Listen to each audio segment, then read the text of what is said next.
They came to save lives, only to lose their own.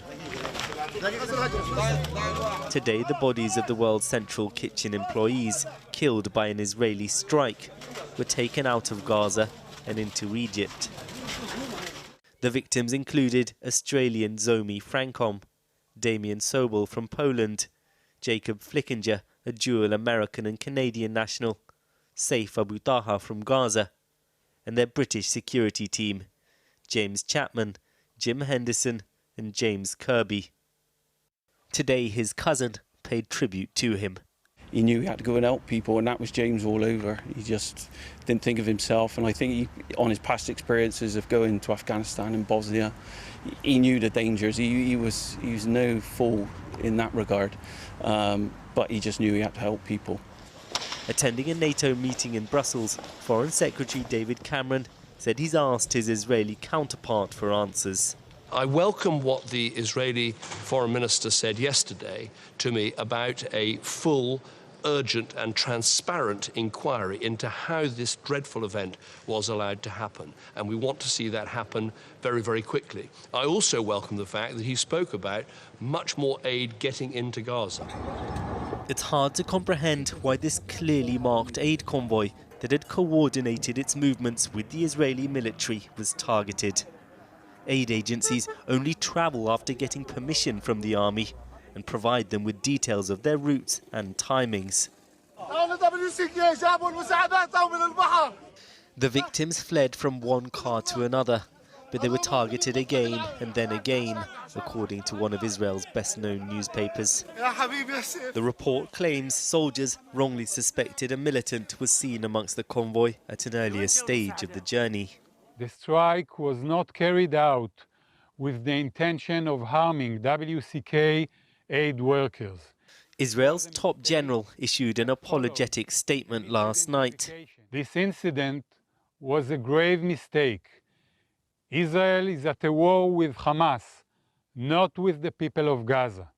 But the army still hasn't explained how on earth its forces thought the convoy was a legitimate target. World Central Kitchen, created by a celebrity chef, helped distribute tens of thousands of meals inside Israel after the October the 7th attacks. The charity had begun sending aid into Gaza by ship, as Israel appeared to want them to replace UN agencies. World Central Kitchen had been distributing 350,000 meals a day, but have now suspended operations. At least 4 other NGOs have either done the same or are scaling back, though many others have vowed to continue their work. Gaza's children are already facing starvation, with famine imminent and Israel accused of blocking aid. I feel like my children are dying in front of my eyes, cries this mother in a hospital in Rafah. There's no food, no milk available, she says. The situation in northern Gaza is even more dire.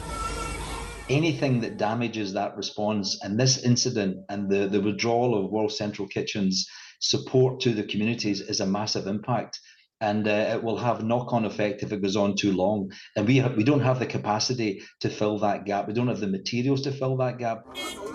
We know the World Central Kitchen workers were innocent victims wrongly targeted by Israeli strikes.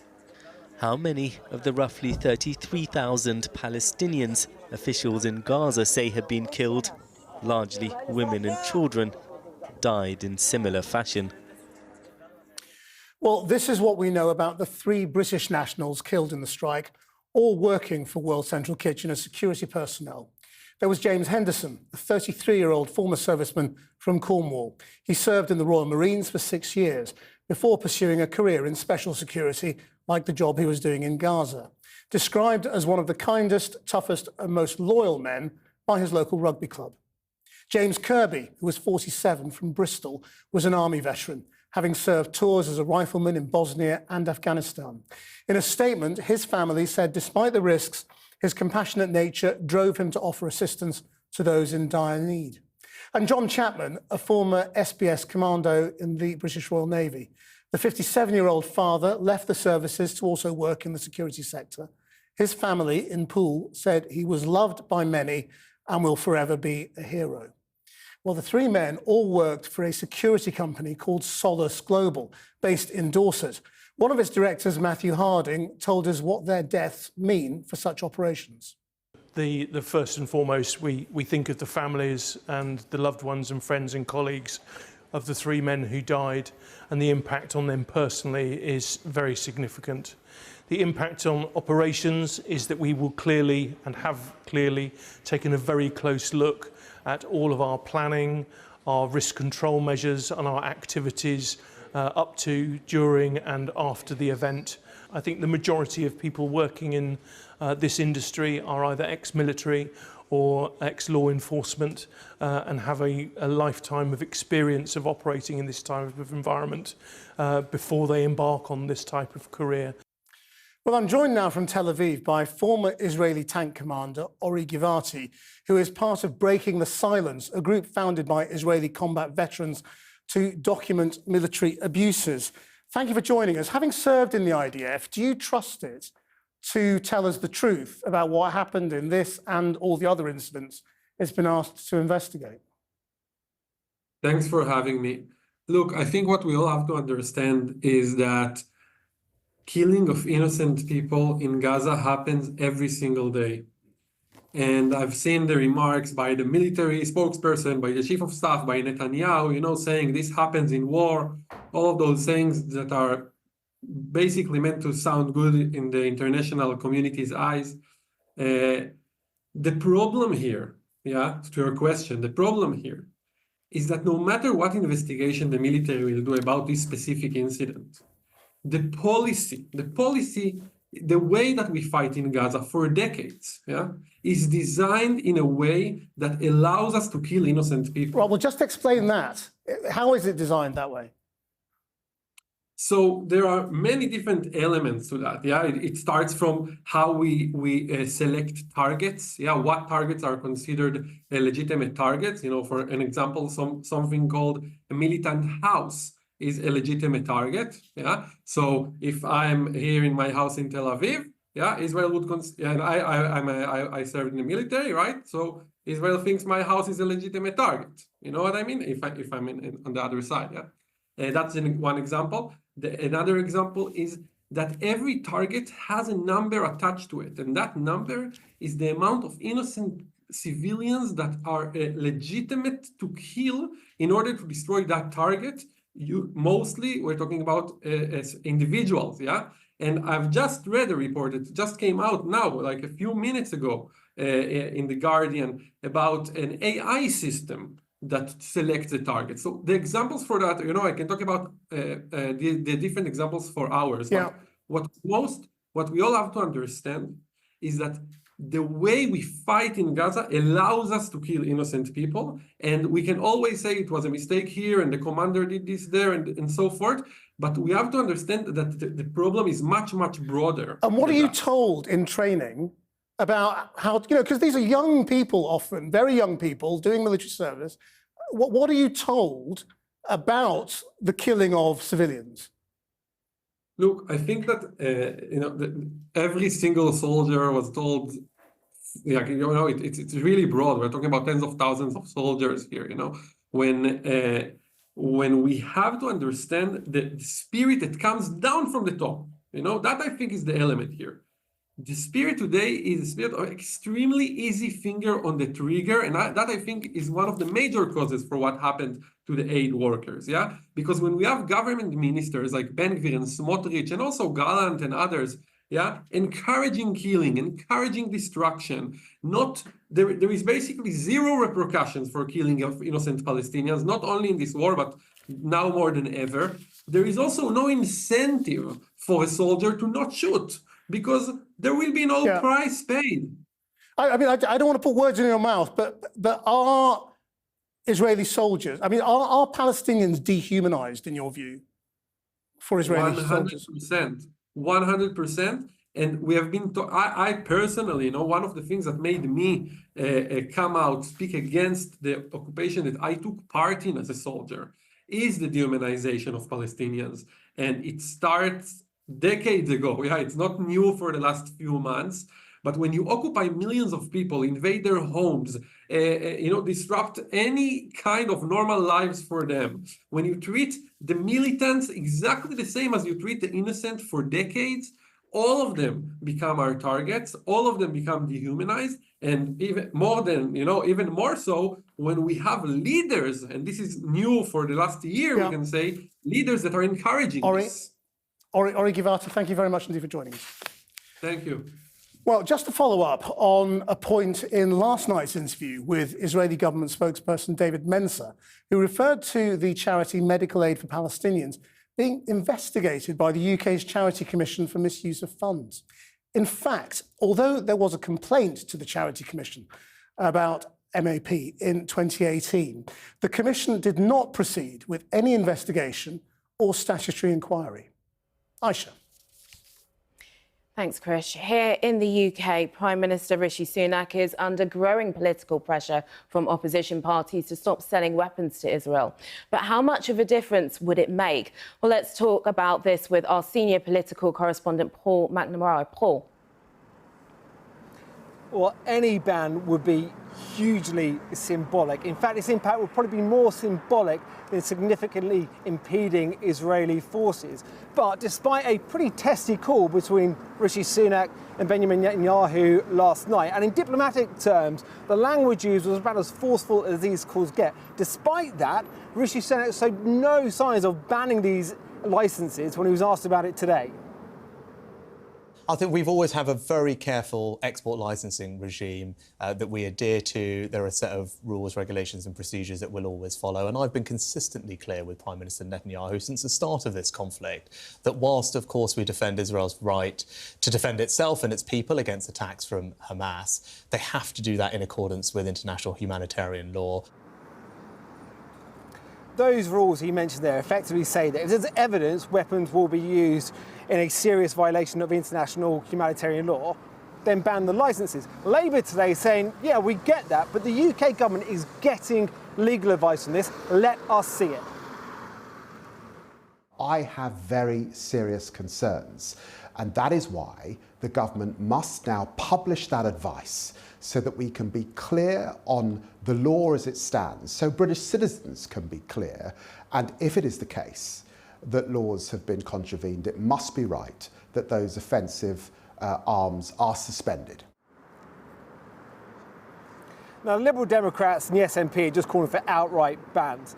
Labour and David Lammy there, the Shadow Foreign Secretary, have been a little bit more nuanced here. They're effectively saying, look, we could be a government in waiting. We want to do things by the book, so we are. But look, in reality, UK arms sales to Israel are not massive. The UK official estimates are about less than 1% of all Israeli military imports. US arms sales, for example, dwarf that. What Rishi Sunak is being told, though, time and time again from all corners of Westminster are, look, the numbers are irrelevant. The messaging, however, matters. Thank you, Paul McNamara in Westminster. Now, President Biden said he is outraged and heartbroken by the death of the 7 aid workers, but the US is one of the biggest suppliers of weapons into Israel. And some of his fellow Democrats want him to cut back those arms shipments, just as he looks set to approve the sale of as many as 50 F-15 fighter jets to Israel. Kate Fisher explains from Washington. We don't know where the bombs which destroyed Gaza's Al-Shifa hospital were made, but we do know that the US is by far Israel's biggest supplier of weapons. In the 5 years to 2023, 69% of major arms imported to Israel came from the US, with Germany making up 30% and Italy 1%. As for the UK, there have been no major arms sales picked up by the database recently. The UK government claims that UK-sourced supplies represent just 0.02% of Israel's military imports, although the time frame wasn't given. In the face of such carnage, military support for Israel is becoming an increasingly difficult policy for the Biden administration to defend. The weapons, the systems that Israel has sought to acquire go to self-defense. It's also about the threats posed to Israel by Hezbollah, by Iran, by various other actors in the region, each one of which has vowed, one way or another, to try to destroy Israel. Critics of Israel's campaign in Gaza say the Biden administration should be using any available leverage to make Israel change its approach. If the United States were to condition aid, it wouldn't necessarily deprive Israel of weapons that it's in its current stockpile, but it would send a very clear signal that the United States is not willing to be a facilitator of its current military strategy. There's little sign of that happening so far. Since the October 7th attacks, the US has rushed 2 new emergency shipments of weapons to Israel, totaling more than $250 million, bypassing Congress. But Biden does need Congress for his plan to sell $18 billion worth of F-15 fighter jets to Israel, a plan he's determined to pursue despite criticism from within his own party. It's already affecting him at the polls. 40,000 Democrats in the swing state of Wisconsin voted uninstructed in Tuesday's primary rather than for the incumbent president, a protest vote in a state that Joe Biden won by just 20,000 votes in 2020 and will need to win again this year if he's to defeat Donald Trump. Well, we can speak now to Lieutenant Colonel Peter Lerner, a spokesperson for the Israel Defense Forces, who joins us from Tel Aviv. Good evening. Can you tell us, are the people who ordered the strike on the convoy and the people who carried it out still working, or are they suspended pending this investigation? The investigation is ongoing, and we expect it to be over in the next couple of days. And as that happens, we will come to conclusions based on what actually happened, not based on supposition. So they are still in control of weapons and could be ordering strikes now? As I said, not based on supposition. We don't know what was the situation. And the IDF Chief of Staff this morning announced very clearly that it was a mistake, a misidentification that shouldn't have happened. And we need to understand exactly what the processes were, who was responsible, and what needs to be taken. So when you say a misidentification, are you saying that the people who ordered and carried out that strike did not know that that was a World Central Kitchen convoy? And that's precisely what the investigations are going. There are two investigations that are currently underway. First of all, an operational investigation. Yeah, no, I'm just trying to get some of the facts. Because operations are ongoing. Yeah, but I'm not going to share facts before we come to our conclusions.